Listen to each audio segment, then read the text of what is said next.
Bonjour tout le monde, on se retrouve pour une vidéo sur des maths. Donc ça sera sur des complexes et plus précisément le conjugué. Nous devons calculer le conjugué de z ainsi que z fois son conjugué. Ce sera sur la formule z1 est égal à moins racine de 6 plus i racine de 2. Je vous laisse essayer par vous-même. Si vous n'y arrivez pas ou si vous avez besoin d'une correction, je vous laisse regarder la suite. Je vais d'abord vous expliquer comment ça va fonctionner.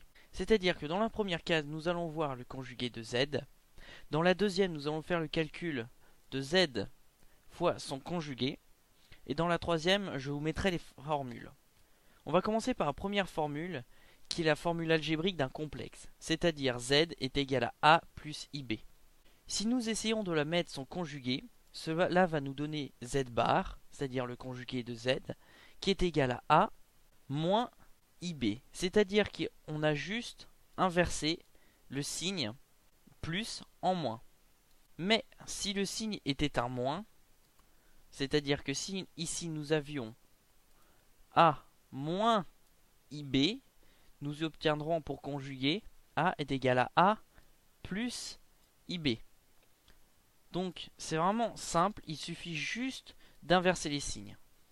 Je vais vous montrer en appliquant sur la formule que nous avons à faire, qui est z1 est égal à moins racine de 6 plus i racine de 2.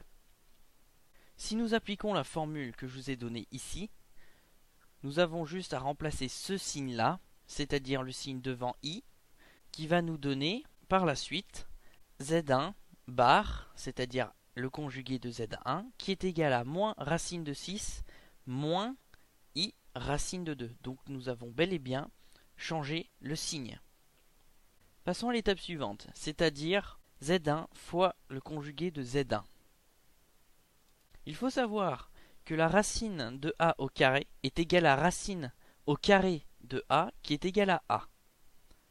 Nous en aurons besoin pour la suite. Il faut aussi savoir que z fois son conjugué sera toujours égal à a au carré plus b au carré. C'est-à-dire que comme vous pouvez le voir, nous avons repris a, ici, l'équivalent de a est bel et bien là, plus ou moins, cela selon les formules, n'a aucune importance. B, qui est ici, et je vais le replacer là, voilà. Donc comme vous pouvez le voir, nous avons bel et bien utilisé cette formule.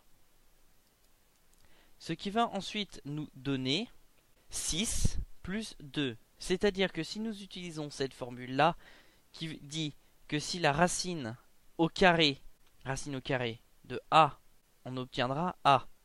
Ce qui est bel et bien le cas. Ici, nous avons b, qui est 2.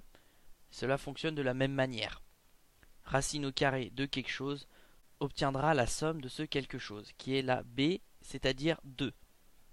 Donc il nous suffit d'additionner 6 plus 2 et nous obtenons donc 8, c'est-à-dire que z1 fois son conjugué sera égal à 8. Donc ce sera tout, j'espère que ce tuto vous aura été utile. Allez, à la prochaine!